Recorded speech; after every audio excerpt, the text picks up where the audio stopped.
Welcome to the first edition of High School Sports New York. I'm your host, Michael Bellamy, and joining me is one of the, top football coaches in realms of different levels of football throughout the city. He has a family, has a great name in terms of football, Little League football, Pop Warner football, and high school football. Is Chris Legree of Eagle Academy. Thanks, Chris. Thanks for joining me.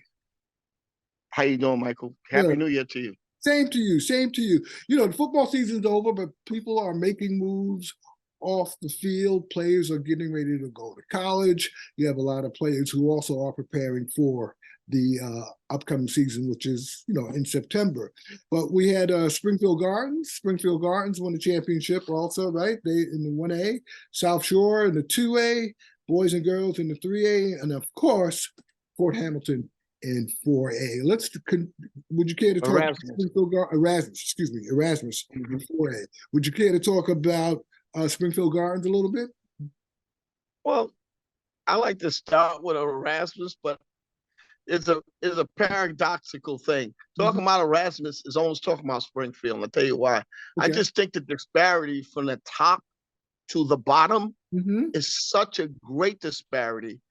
It's really hurting the overall balance of the PSL in general. Right. It's great when any school has success. Congratulations to Springfield, South Shore, boys. I mean, they did that. But and Erasmus, and there was a time when Erasmus was like Springfield and absolutely, I agree. And South Shore. They were a level, weren't a top tier team that they are now. And they also, historically speaking, Landberg went to the championship several times and lost. And now he's turned it around completely. It's funny you say that. One of my coaches, who's really a bright young man, he took the history of Erasmus since Danny came. His first season is 2-5. I think the second year was 1-7. Two kids came into his program from Mo Better, Wayne Morgan, Shaquille Jackson. Oh yeah. And he kind of opened the door and turned things around. It's not easy to build a winning culture and maintain it. And especially in a city like New York, where there's so much to do. But my real concern is about the overall balance of the PSL. I think one of the biggest hindrance that we don't have junior high school football. And I think we need that bad. But if you look at Long Island. But you have Pop Warners, you have the various leagues, you have the Staten Island Hurricanes, you have those teams in Brooklyn, various teams in Queens. So you have those Pop Warner-like teams throughout the city. So, but we don't have a junior high. We don't have structured junior high school competition. I think what happens also, it's interesting you mentioned the outside teams, right? When I say outside teams, the youth programs like Mo Better, the Show, the Chiefs, they're all over the place. There's kids playing football everywhere. I think what has to happen also is it's a certain development, like the kids, you develop the player, you got to develop the coaches also. So if you look at the programs you just named, which are prominent youth programs, the best players, the first word they say is Evo. Yeah. So now you getting a big influx of the top talented kids going in one place. It creates this imbalance. Now, don't get me wrong. We don't have a draft. It don't work like that. Parents sign their kids into schools. But we need to really look at that, how to create better balance. But the player, the top players want to go to the top schools. This way they're in a better position to move on, maybe up the ranks to college and hopefully even to the pros. So you can't blame that. No, I do not. So I said, you can't blame them. I'm just looking at it on the biggest scale. Right. I think the PSL, we got to do a better job. And I say it's all the coaches. We got to, get better coaching and development. If you look at most of the schools, right, there's always PDs, professional development sessions for teachers. We should have CDs for coaches development.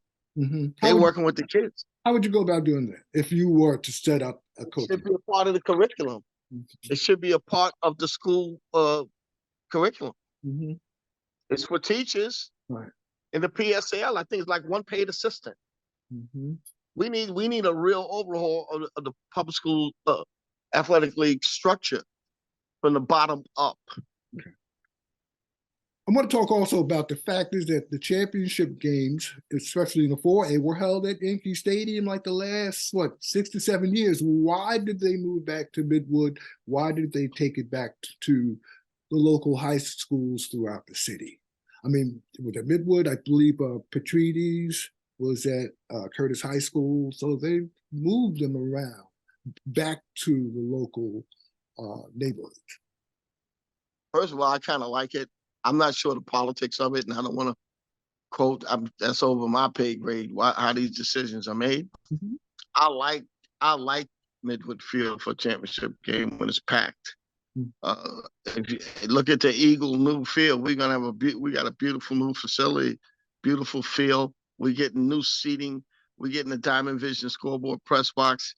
I think the high school championship game should be in a more intimate facility that can house the people Mm-hmm. and comfortable for the players. I like that. Mm-hmm. I don't know the politics of Yankee Stadium, how that works, but I never liked when you're looking at 50-something thousand empty seats. That's just for me.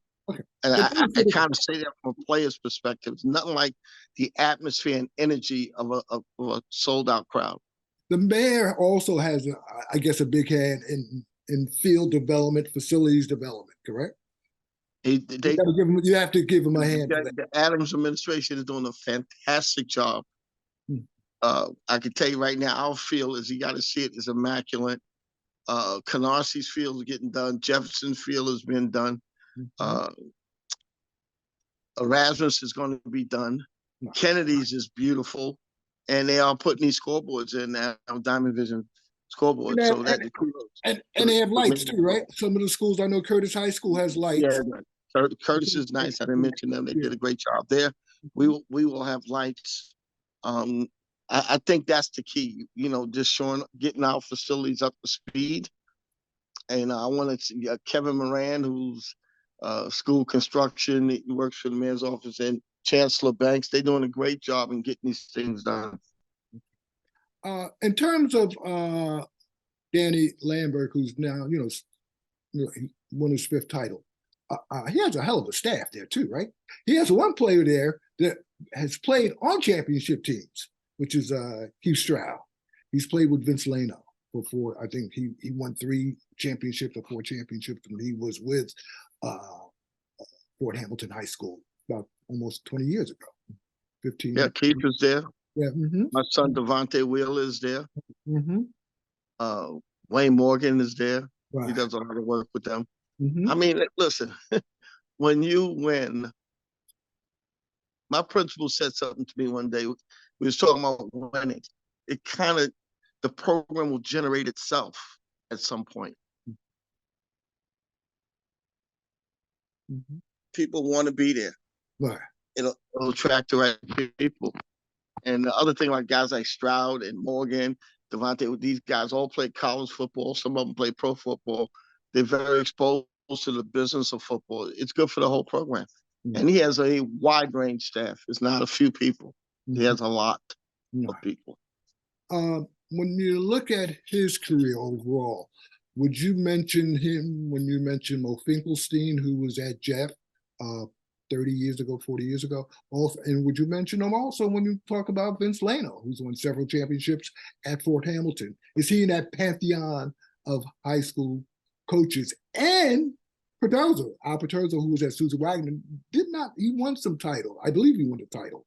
But in terms of wins, will you believe he'll catch Peterzo? Well, Michael, there's an expression in coaching, right? And they say that you are what your records say you are. Mm-hmm. And if that's true, his record will speak for he's on quite a roll.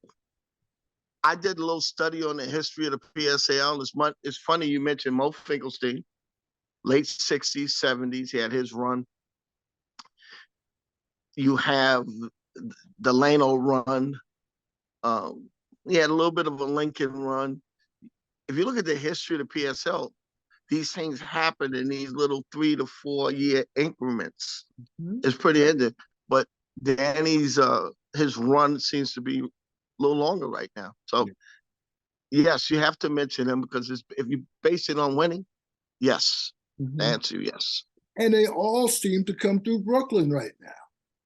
I mean, Yeah, well, the outer listen, boroughs, Staten Island, Queens, the Bronx, Manhattan, they're not doing it. But Brooklyn Mike, is knocking it down right now. just to be upfront about it, Erasmus has Staten Island kids on their roster. Okay. That never used to happen. Mm-hmm. Mm-hmm. That never used to happen. Okay. In fact, the running back at Tottenville, they could have been Erasmus kids too. Mm-hmm. I mean, that's just we live in a different world now. Mm-hmm. That wasn't years ago. That was very unlikely that you would see kids You had coming across the bridge. you had You know that. you had restrictions back then, but have those restrictions been lifted? I guess they are because there's a wide open horse race out there now. Everybody it's a very dogmatic approach to getting kids to come to school to play football. I know a couple other schools that are doing that right now. I don't want to name Mm-hmm. them, but Mm-hmm. it's a very dogmatic approach. Where, People use social media. where does your school fit in this then? And Say again? where does your school fit in this race acquiring? Uh, that's a good question. We're all boys school. There's a great culture, a great academic culture set in place. We made a decision on our approach to it. There's things that other folk do that we not in that position to do it. We're not even going to try. We really think it's more important that we develop what's in our grasp and what comes to us. It's our school leader is a very interesting guy. He's a smart guy, and he wants an institution. So I'm saying all that to say our approach is build great foundation, keep developing staff, keep developing players, and then success will come. Last thing I want to say about our school is it's primarily made for the success of young black and brown boys. Mm-hmm. So that alone is attractive for a lot of parents, and it's working out pretty good. We point in the right direction. Okay. As far as when you look at high school football from years ago and where it is now, where do you feel where it is now? You've been around the game quite some time. Yes. Is it in a good place? Well, the league itself is not, and that's why I was alluding to the PSL. We got to do some restructuring, and we got to put a strong emphasis on development. And I really believe we need a stronger junior high school structural competition. Mm-hmm. That's a meeting for another day. Another thing that's a little different now, Michael, is the 7-on-7 stuff. 7-on-7 is interesting because it's competitive. It's a great way for athletes to be seen now.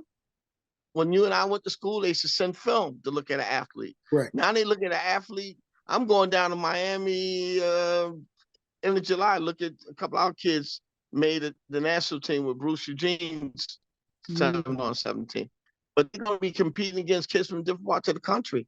And the other thing is, so it's a change. The other thing is too, the high school athlete today, over the summer, he can go to several. You can attend several camps throughout the country. You could attend a camp at University of Miami. You could attend a camp at Ohio State. Absolutely. You can get noticed at these particular schools where years ago, when you and I were in school, a selected few maybe absolutely were able to attend these camps at Penn State, Ohio State. That's a good point. When you look at what's happening with the Catholic schools, right? Cardinal Hayes just won a county title. Yeah. Upstate New York. Is the PSAL competing in that at all? Nope. Why not? Yet. I don't know the politics of it. I think it's a good question. And I think we should use Erasmus' success as the vehicle to get out there. Mm-hmm. I mean, listen, that was a big game. They played Bosco. I mean, anytime when our teams go out, it still reflects on us. Right. Oh, they go out and do well. That don't hurt us. But if you look at the teams that went out, they got hammered. We didn't do well. So we're not there yet. That's a good point you made about these camps. The 7-on-7, I'm telling you, that's the hottest vehicle out now for kids that get seen fast. These kids have a highlight film, highlight play on a 7-on-7 game. It's all over the internet. But it's not tackle though, right? Nope. But what do you see? You see speed. Right. You see athletic ability. I mean, that's what it is now. Yep. Okay. Top players here in New York City, real quick. Some of them running back. You have the Tottenville guys. Tottenville guys are really good. 2 running backs. Erasmus. They got fast kids. You know, they're gonna have better athletes. We got a kid, Travis Harris he's special. Remember that name. And then you got Curtis will always have good athletes. But I think the guys that really watch is the 2 Tottenville running backs. They're really good.